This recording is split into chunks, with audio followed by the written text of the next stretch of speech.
Welcome back to the Deckforge, where I craft Commander decks. This one feels like a special project to me. I really love when a set releases with such tightly connected design that I can build an entire deck almost purely from that set alone. Avatar Aang is exactly the kind of commander that pushes me into making a mostly in-universe deck. Avatar Aang is a 4-mana 4/4 with flying and firebending too. Whenever you waterbend, earthbend, firebend, or airbend, you draw a card. And if you've done all 4 in a single turn, you transform him into Aang, Master of Elements. On his backside, he becomes a 6/6 flyer that makes all of your spells cost Wooburg less, including generic costs. We've never seen an effect quite like this, and once you flip Aang, you should be able to unload your entire hand. On top of that, at the beginning of each upkeep, you may transform him back. If you do, he gains you 4 life, draws 4 cards, puts 4 1/1 counters on himself, and deals 4 damage to each opponent. I'd love to say you can flip him every turn, but because firebending only works during combat, this limits you to doing it only once per turn cycle. It's a very thematic design, and the bending abilities naturally push you towards using the new Avatar cards, since none of these bending keywords existed before. When crafting this deck, we need to focus on ways to waterbend, earthbend, and airbend, as Aang already has firebending built in, meaning every turn with an open attack, the firebending gives us guaranteed draw. Our airbenders start with Aang Swift Savior, who airbends on ETB and can waterbend to transform.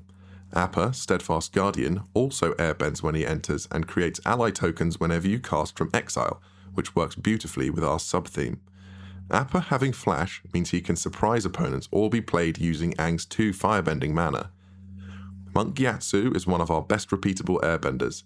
Whenever a creature you control becomes the target of a spell or ability, you may airbend it.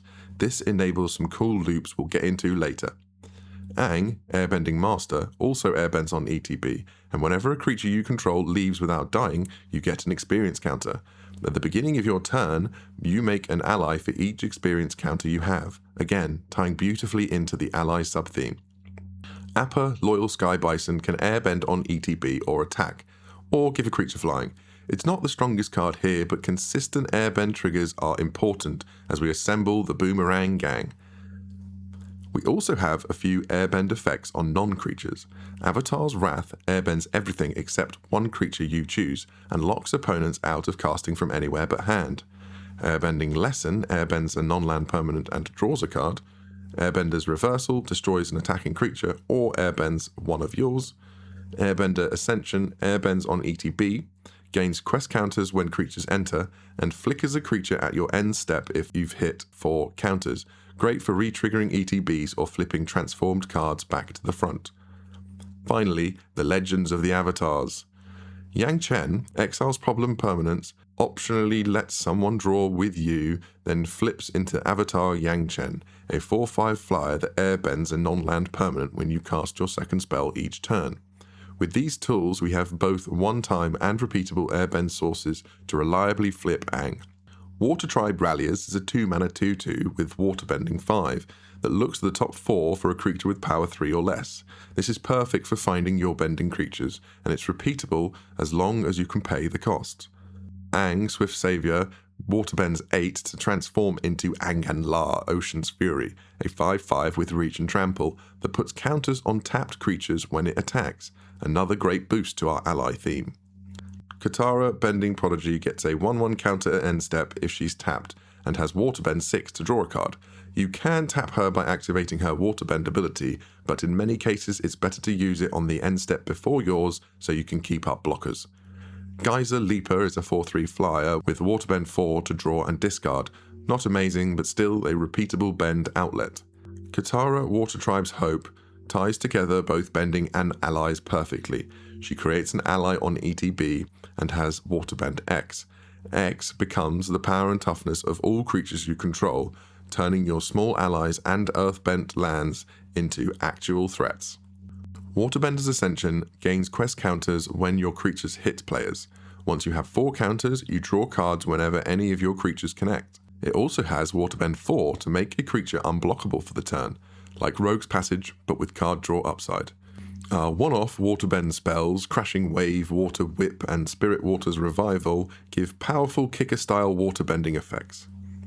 Legend of Kuruk scries 2 and draws for 2 turns. then flips into a 4/3 that makes 1/1 spirit whenever you cast a spell. These can help pay for his Waterbend 20, which gives you an extra turn. It's an exhaust ability, but with Airbending, you can recast the Saga from Exile repeatedly. Haru, Hidden Talent, Earthbends whenever an ally enters. With our creature base heavily ally focused, this triggers constantly. Toph, the Blind Bandit, Earthbends 1 on ETB, and has power equal to the number of 1/1 counters on your land creatures. Toph, Earthbending Master, gains experience counters on landfall, and Earthbends equal to your experience counters when you attack. This pairs nicely with Aang Airbending Master, letting both scale off the same resource. Toph, Hard-Headed Teacher, Earthbends whenever you cast a spell, and can return an instant or sorcery to your hand if you discard a card when she enters. This is great for recurring your one-time bending spells to help flip Aang. Boomy Unleashed Earthbends 4 on ETB and grants an extra combat to your lands. We don't fully optimize this, but it can untap your lands for more plays or to get in some extra damage. Legend of Kyoshi draws cards equal to your biggest creature's power.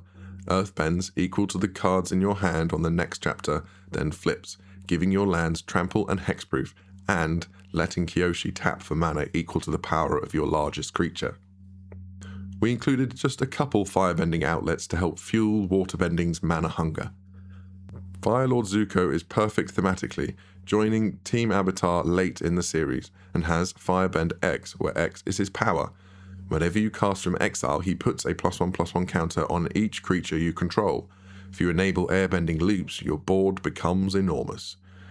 Sun Warriors is another Firebend X card, this time scaling with your creature count.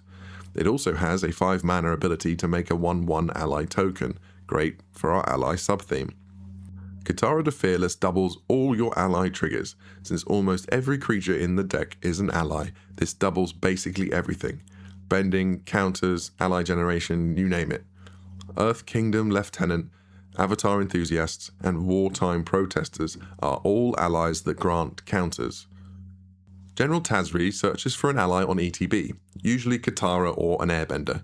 If Katara is already in play, you can tutor 2 allies helping fill whatever bending ability you're missing to flip Aang. Aang and Katara make an absolute army of tokens, which will trigger all of your when an ally enters abilities. Whenever they enter or attack, you make a number of allies equal to the amount of creatures and artifacts you control which are tapped. This can grow our boards exponentially when attacking with our army of allies. We even benefit from waterbending our creatures. This allows them to avoid going to combat. Sokka, Tenacious Tactician, gives your allies menace and prowess, making combat extremely awkward for opponents. And Katara makes the prowess doubly powerful. Because the deck leans so heavily on specific creature abilities, we run Worldly Tutor, Eladamri's Call, and General Tazri. Another one which pops up in the Avatar bonus sheet is Captain Sisay, which can tutor for a legendary creature turn after turn. As you will see if you look at the deck list, most of the creatures are also legendary, being named characters from the Avatar series. Tales of Momo and Enlightened Tutor find Urza's Incubator. This has incredible synergy with Airbending. Because almost all of our creatures are allies, this enables loops where you airbend creatures, then cast them for free, generating infinite ally ETBs with any of our ally payoffs. With Monk Yatsu and Lightning Greaves, you can generate infinite ETBs by repeatedly targeting creatures with the free equip ability. Annie Joins Up is one non-avatar card that mirrors Katara's effect. You can swap it out if you want a fully in-universe build, but it's very strong. That's the full suite of pieces that make the deck hum. I've also added staple interaction and protection from the Commander bundle and bonus sheet, plus the lands and mana rock support needed for a 5-color deck. If you want to stay fully in universe, feel free to swap in the Jumpstart Thriving lands. I hope you've enjoyed this passion project, a mostly Avatar themed deck built around strong allies and bending your way into the Avatar state. If you like this kind of thematic build, check out my previous Avatar Commander videos. Stay tuned for whatever I put in the Forge next by liking and subscribing. Don't forget to comment with suggestions, either new deck ideas or tweaks to this list. I genuinely enjoy hearing your perspectives. And as always, happy crafting.